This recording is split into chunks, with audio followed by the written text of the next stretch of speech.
जो हमने अभी लास्ट लेक्चर तक कुछ टॉपिक डिस्कस किया था, इसके अंदर मैंने आपको बताया था how to maintain the profit and loss appropriation account and partners capital account. अब देखना, आज जो मैं आपको टॉपिक करा रही हूँ ना, है तो वही एप्रोप्रिएशन अकाउंट बनाने का, लेकिन उसमें थोड़ी सी अटेंशन देने की जरूरत है। आपको देखना ध्यान से।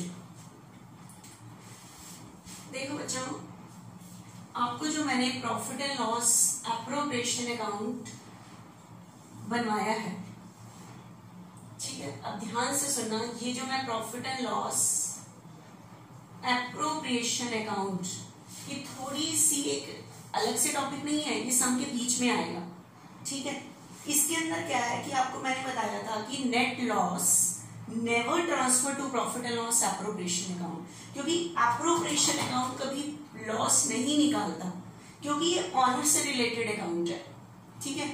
नेट लॉस आगे कभी आता ही नहीं है। सिर्फ मैंने लास्ट लेक्चर में आपको बताया था एक केस ऐसा है जिसके अंदर नेट लॉस आगे ट्रांसफर होता है, सिर्फ उसमें जिसमें इंटरेस्ट ऑन ड्रॉइंग गिवन होती है, और किसी केस में आगे ट्रांसफर होता ही नहीं है लॉस, वही डिस्ट्रीब्यूट हो जाता है प्रॉफिट एंड लॉस अकाउंट में, ठीक है।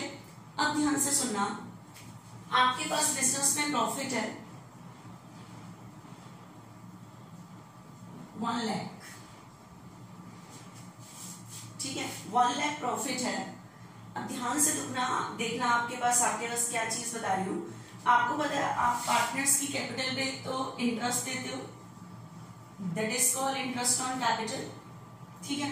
आपने इंटरेस्ट टोटल देना है ए का, बी का 20,000 एंड 10,000, 30,000 देना है, ठीक है। 20,000 एंड 10,000, 30,000 देना है। उसके बाद आपने पार्टनर को इसको इंटरेस्ट देना है 30,000, इसको इंटरेस्ट देना है 20,000। उसके बाद आपने पार्टनर को सैलरी भी देनी है, सैलरी आपने दोनों को देनी है, ए और बी को, ठीक है। इसको आपने सैलरी देनी है 20,000, इसको सैलरी देनी है आपने 20,000, ठीक है, दोनों को 20-20। उसके बाद बचे थर्ड को कमीशन देना है, ए को भी और बी को भी, ठीक है। इसका कमीशन है आपके पास 20,000 एंड 30,000। एक बात, मेरी बात को ध्यान से देखना। आप बताओ, इंटरेस्ट ऑन कैपिटल का एक्सपेंस कितना है? 50 और 40 90 और 50 140। आपके पास प्रॉफिट कितना अवेलेबल है? 1 लाख। अगर आप पार्टनर को इंटरेस्ट देते हो 50,000, सैलरी देते हो 40,000 दोनों पार्टनर की, ठीक है, और कमीशन भी आप देते हो 50,000, आप एक बार एक्सपेंस साइड का टोटल करना कितना आएगा, ठीक है। अगर मैं ये देखो, ये चीज आपके पास क्वेश्चन में है देने को, अगर मैं देना स्टार्ट करूं यहाँ पे, to interest on capital, A 30,000, B 20,000, ठीक है, 50,000 हो गया। उसके बाद मैंने पार्टनर को सैलरी देनी है, ए की और बी की 20,000, 20,000, ठीक है। फिर मैंने पार्टनर को कमीशन भी देना है, ए को भी और बी को भी, ठीक है। ए का कमीशन 20,000 है, बी का कमीशन 30,000 है। एक बार मेरी बात को ध्यान से देखना बच्चे, यहाँ पे 40 50, एक बार देखना, मेरे पास यहाँ पे नेट प्रॉफिट आगे कितना ट्रांसफर हुआ था? 1 लाख, लेकिन मैंने पार्टनर से रिलेटेड एक्सपेंस कितने ले दिए? 50 40 90 140। आप बताओ, इनकम साइड कम है और एक्सपेंस साइड ज्यादा है, तो मेरा बिजनेस क्या चला जाएगा? लॉस में। लेकिन ध्यान रखना, profit and loss appropriation account कभी भी लॉस नहीं निकालता। आप ये देखो, आपके पास प्रॉफिट कितना है? 1 लाख है। आपने पार्टनर को इंटरेस्ट दे दिया, सैलरी दे दिया, कमीशन, तो ये जो 40 का लॉस निकल के आएगा, ये कौन सफर करेगा? पार्टनर ही तो सफर करेंगे। तो आपको एक चीज ध्यान रखनी है कि एप्रोप्रिएशन अकाउंट एक ऑनर का अकाउंट है, ऑनर की वजह से बिजनेस लॉस में नहीं जाता। ऑनर के जो एक्सपेंस है उनकी वजह से बिजनेस लॉस में नहीं जाता। ये एक्सपेंस तभी दिए जाते हैं बिजनेस में जब प्रॉफिट होता है। अब लॉस तो आगे ट्रांसफर करने का था, लॉस के केस में तो ये दिए ही नहीं जाते, लॉस आगे आता ही नहीं है। लेकिन इस टाइम आपके पास प्रॉफिट कम है और एक्सपेंस ज्यादा है तो आपको देंगे नहीं मैम, बिजनेस लॉस में चला जाएगा। Profit and loss appropriation account कभी भी लॉस नहीं निकालता, क्योंकि ऑनर के रिलेटेड जो 3 एक्सपेंसेस है इनकी वजह से बिजनेस लॉस में नहीं जाता। ये एक्सपेंस देने कंपल्सरी नहीं होते, मतलब इनकी वजह से बिजनेस लॉस में नहीं जाता। तो अब क्या किया जाएगा, अगर आपके पास यहाँ पे प्रॉफिट कम है और एक्सपेंस साइड ज्यादा है तो ये एक्सपेंस कितने दिए जाएंगे, हम देंगे नहीं, क्योंकि एप्रोप्रिएशन अकाउंट तो लॉस में जाता ही नहीं है। इन एक्सपेंस की वजह से बिजनेस को लॉस में नहीं ले जाते, मैंने कहा लॉस में नहीं ले जाते, लेकिन जितना प्रॉफिट अवेलेबल है उतना इंटरेस्ट, सैलरी और कमीशन तो दे सकते हैं। तो ध्यान रखना, अगर प्रॉफिट कम है और एप्रोप्रिएशन वाले ये 3 एक्सपेंस ज्यादा है तो ये एक्सपेंस दिए जाएंगे, लेकिन up to the limit of profit. जितना प्रॉफिट अवेलेबल है उतने दिए जाएंगे। कितना प्रॉफिट अवेलेबल है 1 लाख, तो उतना ही दिया जाएगा, ठीक है, तो उतना ही निकाला जाएगा। कहने का मतलब ये जो हमारे एक्सपेंस हैं ये देने कंपल्सरी नहीं होते, जितना प्रॉफिट है उतना ही दिए जाते हैं, बिजनेस लॉस में नहीं जाता है एक्सपेंस की वजह से। तो ये एक्सपेंस देने कंपल्सरी नहीं है, तो इन एक्सपेंस को हम कहते हैं these expenses are appropriation of profit. Appropriation of profit का मतलब होता है डिस्ट्रीब्यूशन ऑफ प्रॉफिट, मतलब जितना प्रॉफिट अवेलेबल है उतने दिए जाते हैं। जबकि मैंने प्रॉफिट एंड लॉस के एक्सपेंसेस को नाम दिया था charge on profit.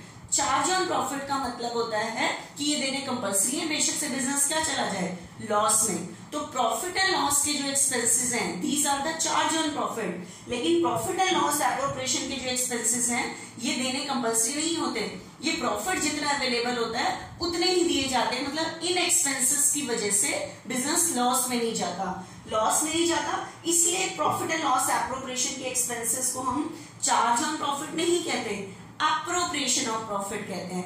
Appropriation of profit का मतलब है जितना प्रॉफिट अवेलेबल है सिर्फ उतने दिए जाते हैं, फालतू नहीं दिए जाते, मतलब इन एक्सपेंसेस की वजह से बिजनेस लॉस में नहीं जाता,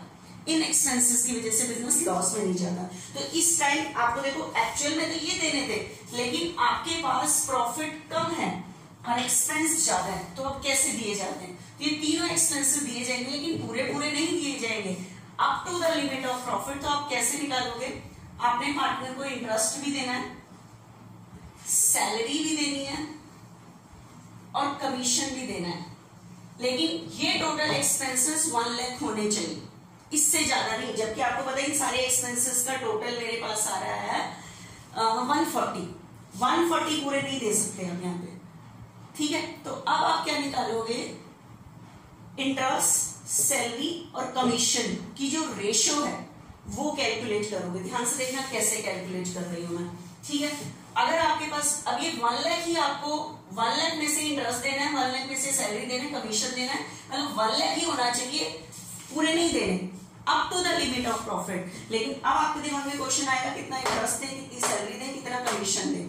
तो इंटरेस्ट, सैलरी और कमीशन इनकी जो रेशो है उस रेशो में ये प्रॉफिट डिस्ट्रीब्यूट होगा। तो देखना कैसे, interest on capital, salary and commission. बताओ टोटल इंटरेस्ट कितना देना था 50 और ये कितना था 40 और कमीशन कितना था 50, ठीक है। इसको काट के जो रेशो बनेगी 5:4:5, 5:4:5, तो 1 लाख को इस रेशो में देंगे, मतलब 1 लाख का 5/14 तो इंटरेस्ट दिया जाएगा, ठीक है। 1 लाख का 4/14 सैलरी दी जाएगी, 1 लाख का 5/14 kamiशन दिया जाएगा, ठीक है। तो ये दिया जाएगा, तो यहाँ पे आपके पास इंटरेस्ट, सैलरी और क्या निकल के आ जाएगा कमीशन, लेकिन 1 लाख ही डिस्ट्रीब्यूट होगा, फालतू नहीं होगा। और किस रेशो में डिस्ट्रीब्यूट होगा, प्रॉफिट शेयरिंग रेशो नहीं, ये जो इंटरेस्ट, सैलरी और कमीशन, इनकी जो प्रपोर्शन बनती है, जो इनको ने एक्चुअल इंटरेस्ट, सैलरी और कमीशन देना था, उस रेशो के अकॉर्डिंग जो आएगा वो ये आपको इंटरेस्ट, सैलरी और कमीशन देना है। तो 1 लाख से ज्यादा डिस्ट्रीब्यूट नहीं हो रहा, नो प्रॉफिट और नो लॉस की सिचुएशन निकल के आएगी। ठीक है, उसके बाद आप कहोगे कि जब यहाँ इंटरेस्ट आ जाएगा, सैलरी आ जाएगी, कमीशन आ जाएगी, तो हम ए को कितना इंटरेस्ट दें और बी को। उसके बाद क्या होगा, जब यहाँ पे इंटरेस्ट की अमाउंट आ जाएगी 1 लाख में से, तो फिर इंटरेस्ट ए और बी को अलग देने के लिए ए और बी की जो रेशियो है इंटरेस्ट की 3:2, तो ये जो टोटल इंटरेस्ट यहाँ आएगा ए और बी को 3:2 में दोगे।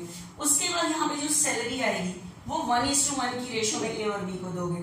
उसके बाद जो कमीशन आएगा, जो यहाँ पे 1 लाख में से टोटल निकल के आएगा, वो 2:3 की रेशियो में दोगे।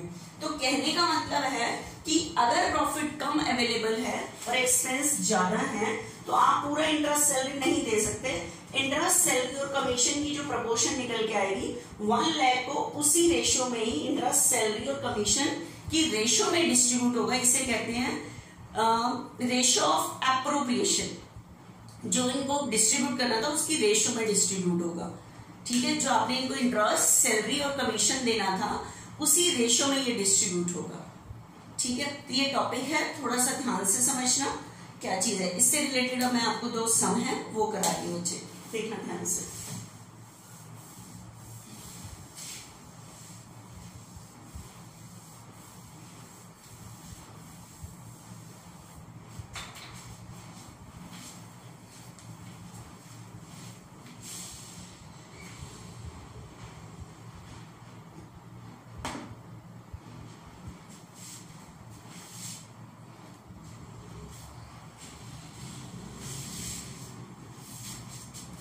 देखना एक क्वेश्चन है बच्चे 23rd।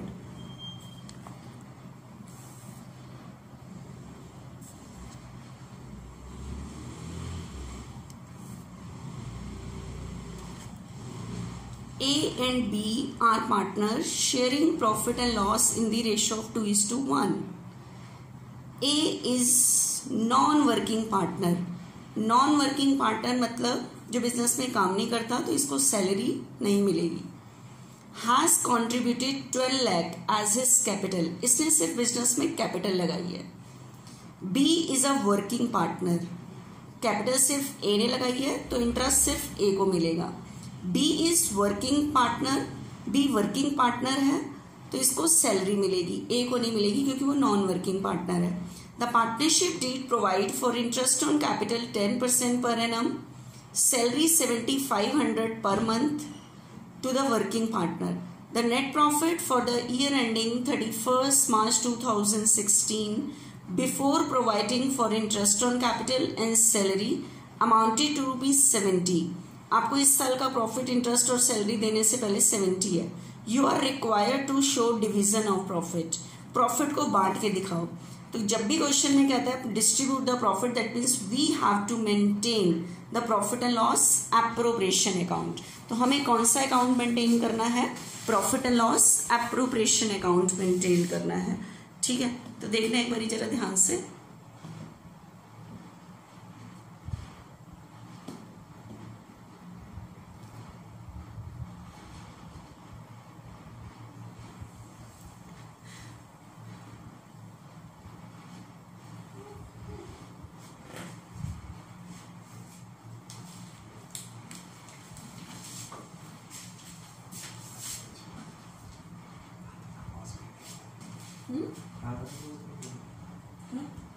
वहाँ से करने का पोस्ट करके उस दिन कट गया था। तूने वो बीच वाला बटन दबा दिया।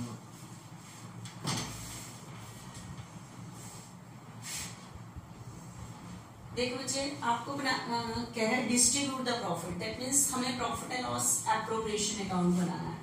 ठीक है, तो profit and loss appropriation account for the year ending 31st March 2016। ठीक है, इस बार ईयर एंडिंग बच्चे कौन सी है? 31st March 2016 दी हुई है ईयर एंडिंग। ठीक है, देखना बच्चा ध्यान से पूरा। आपको सम स्टार्ट करने के लिए जो नेट प्रॉफिट गिवन है 70,000 गिवन है, तो एंट्री होती है profit and loss account debit to profit and loss appropriation, तो बाय प्रॉफिट एंड लॉस 70। और आपके पास क्वेश्चन में पता है एक तो कैपिटल पे क्या देना है, इंटरेस्ट ऑन कैपिटल, और इंटरेस्ट ऑन कैपिटल सिर्फ किसको देना है, ए को। तो ए ने कैपिटल लगाई है बच्चे 12 लाख पर 12%, इंटरेस्ट ऑन कैपिटल 12 लाख पर 10%, 1,20,000। और उसके बाद दूसरी चीज है सैलरी सिर्फ देनी है बी को, और बी की सैलरी है बच्चे 7,500 पर मंथ, 7,500 पर मंथ, तो पूरे ईयर की कितनी हो जाएगी 90,000। अब एक चीज बताओ, अगर मैंने यहां पे इंटरेस्ट ऑन कैपिटल ए को देना है और सैलरी बी को देनी है, ए को अगर मैंने 120 पूरी दे दी, सैलरी बी को 90 पूरी दे दी, प्रॉफिट अवेलेबल है 70 और मेरे एक्सपेंस साइड का टोटल है 210, तो बिजनेस क्या चला जाएगा, लॉस में।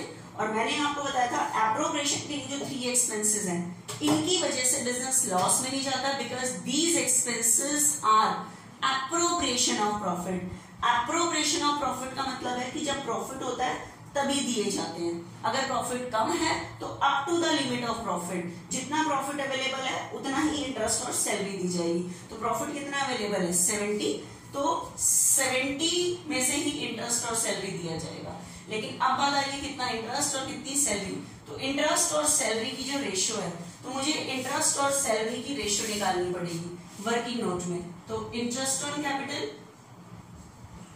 एंड सैलरी, इंटरेस्ट 1,20,000 है और सैलरी है टोटल 90,000। इसको काट के रेशियो बन रही है 4:3, ठीक है। तो इंटरेस्ट और सैलरी की रेशियो 4:3, तो 70,000 जो डिस्ट्रीब्यूट होगा वो 4:3 में, दैट मीन 70,000 का 4/7, दैट मीन्स इंटरेस्ट 40,000 दिया जाएगा और सैलरी कितनी दी जाएगी 30, ताकि नो प्रॉफिट और नो लॉस की सिचुएशन आए, ठीक है। तो इंटरेस्ट और सैलरी को काट के जो रेशियो बनी 4:3, तो ये जो प्रॉफिट अवेलेबल था ये उस रेशियो में डिस्ट्रीब्यूट हुआ, इंटरेस्ट और सैलरी दी गई, ठीक है बच्चे। 70,000 क्लियर। इन एक्सपेंस की वजह से बच्चे बिजनेस लॉस में नहीं जाता, किसी भी हालत में बिजनेस लॉस में नहीं जाता, ठीक है। तो ये जो मैंने रेशियो बनाई है, ये देखना अभी सम में कटी थी, ये कैसे है, interest on capital and salary. Interest on capital 120 है, सैलरी 90 है, इसको काट के रेशियो बनी है 4:3। तो ये जो प्रॉफिट अवेलेबल है, इंटरेस्ट 4/7 दिया जाएगा और सैलरी 3/7, तो उसके अकॉर्डिंग ये दिया गया है। जबकि एक्चुअल इंटरेस्ट देना था 120, लेकिन प्रॉफिट कम अवेलेबल है जिसकी वजह से 40 दिया गया, क्योंकि ये एक्सपेंसेस चार्ज ऑन प्रॉफिट नहीं है, कंपल्सरी नहीं है कि देने ही देने हैं। एप्रोप्रिएशन का मतलब है डिस्ट्रीब्यूशन ऑफ प्रॉफिट, जितना प्रॉफिट है उतना दिया जाता है, इनकी वजह से बिजनेस लॉस में नहीं जाता। तो एप्रोप्रिएशन अकाउंट कभी लॉस नहीं निकालता किसी भी हालत में, ठीक है। देखना बच्चे, एक सम और है इसी टॉपिक का, फिर हम आगे करते हैं।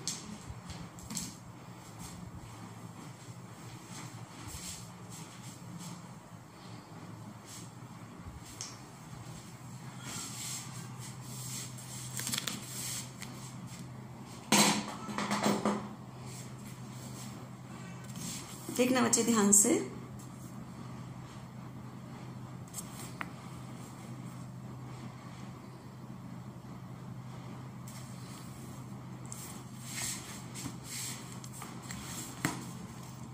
Shreya and Vivek are partner in the ratio of 3:2. The balance in their capital and current account on 1st April 2017 were as under. Capital और करंट दोनों के बैलेंस दिए हैं। करंट अकाउंट के बैलेंस देने का मतलब capital R fix, The partnership deed provided that Shreya was to be paid salary 5,000 per month, whereas Vivek was to get commission 30,000 for the year. उसके बाद आगे कह रहा है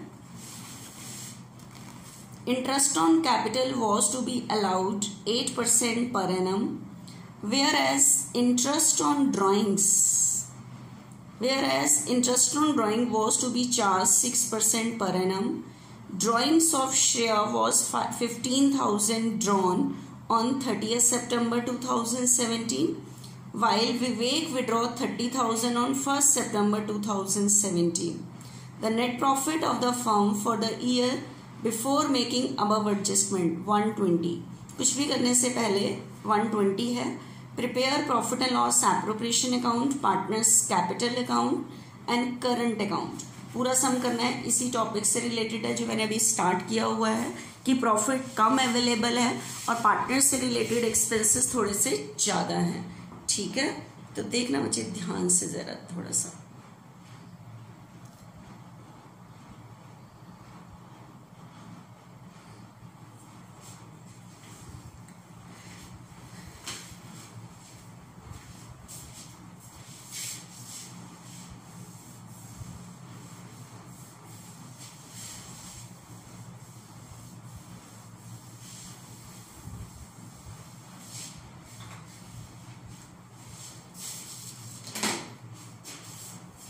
इसमें आपने एक तो बनाना है profit and loss appropriation account. Outside party से रिलेटेड कोई एक्सपेंसेस नहीं है, तो profit and loss appropriation account बनाना है. तो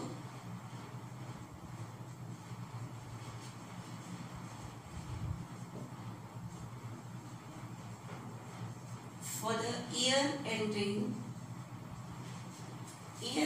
है बच्चे 31 मार्च 2018. सेकेंड नंबर पे आपने बनाना है partners capital account. Shreya and Vivek.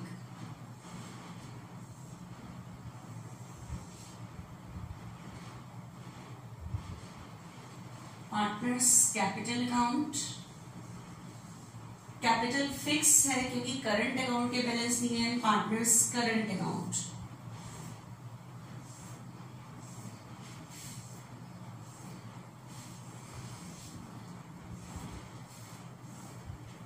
Date का कॉलम रखा है मैंने इसमें क्योंकि कुछ डेट का फर्क है इसमें. Partners current account.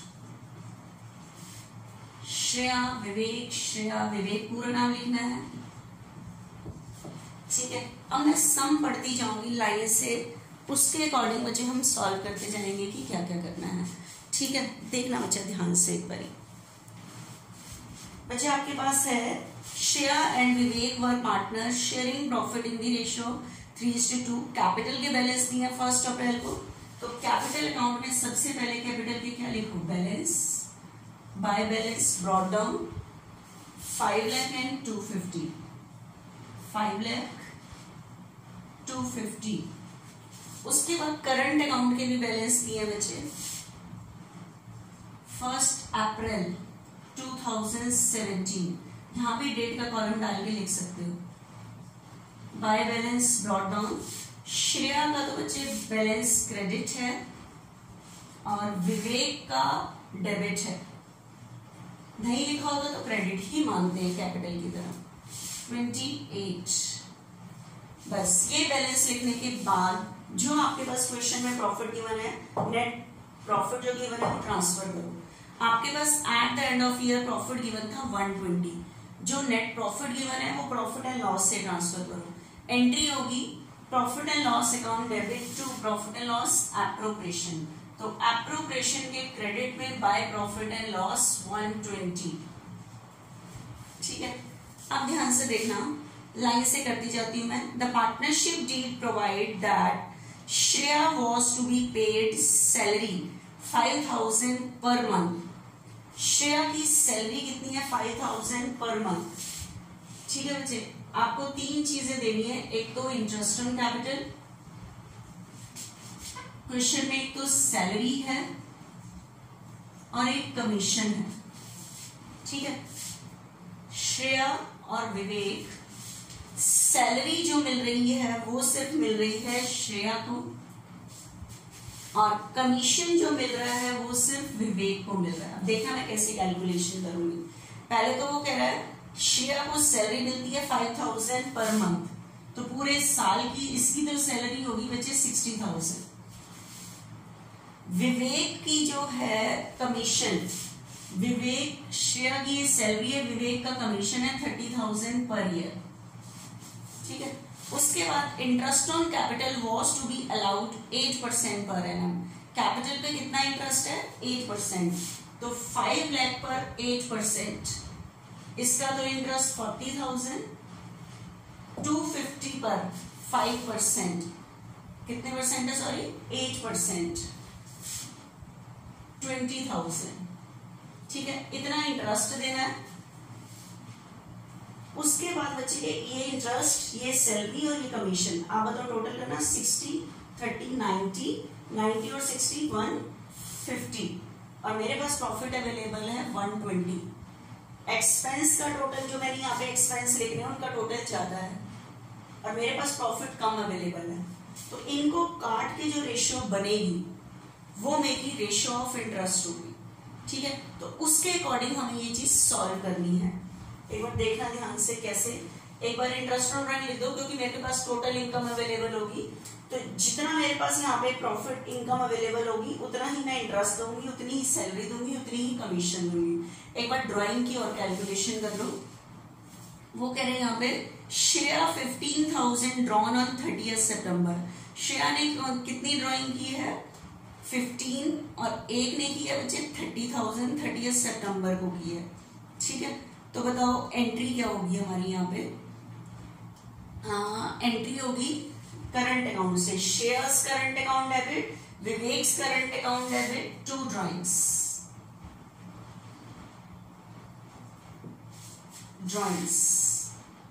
ठीक है। ये इसने किया कौन सी डेट पे? 30 सितंबर, और एक ने किया 1 सितंबर को। एक की ड्राइंग कितनी है? 30, और दूसरे की ड्राइंग नहीं, श्रेया की है 15। श्रेया की 15,000 है, इसकी 30,000 है, ठीक है। इसके अकॉर्डिंग आपने अब इंटरेस्ट कैलकुलेट करना है, इंटरेस्ट ऑन ड्राइंग। तो एक बार इंटरेस्ट ऑन ड्राइंग कैलकुलेट करो। Interest on drawings,